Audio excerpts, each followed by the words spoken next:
Hi, everyone. This is Charles Hoskinson broadcasting live from warm, sunny Colorado. Always warm, always sunny, sometimes Colorado. So today is August 1st, 2022, and I wanted to make a video now that I'm back here in Colorado. As some of you know, I was in Mongolia, Italy, Greece, and Spain over the last 2 weeks. A variety of different things, some business development, some internal strategy workshops, and then some external vendors that we had a chance to meet up with. All while running around, we've also had to deal with Vasil. So where are we at? What's going on? So originally we planned to have the hard fork with 1.35, and that's what was shipped to the testnet. The testnet was hard forked under it. And then a lot of testing, both internal and community, were underway.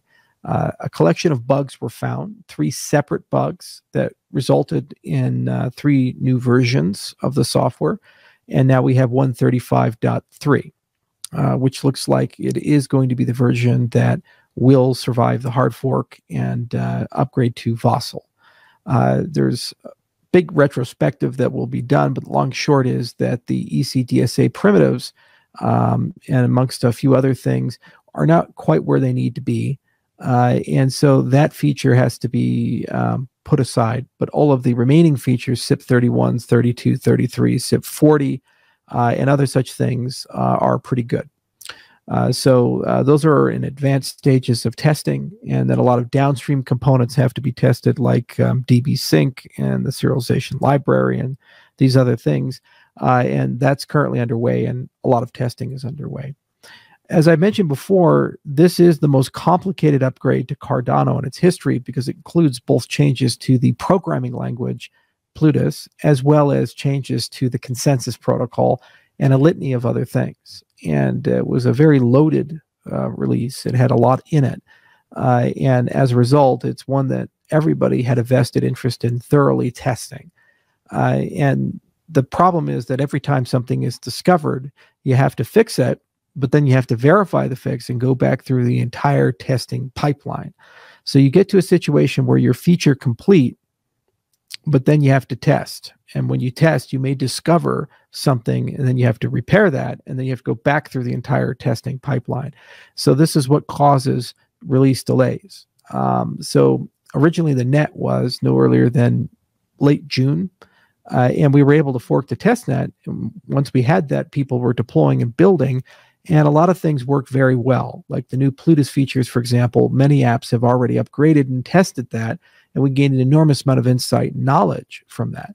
Other things that were new bugs discovered, and that's anticipated and expected, but in the process of fixing those, you have to then deploy a new node version, which is 135.3. So it looks like we're getting to the bottom of the barrel in that respect, and it shouldn't be too much longer now before that gets cut and an alternative hard fork date can be selected. I was really hoping to get it out in July, but you can't do it when you have a bug, especially one that is involved with consensus or serialization or related to a particular issue with transaction. You just have to clear it, and that's just the way it goes.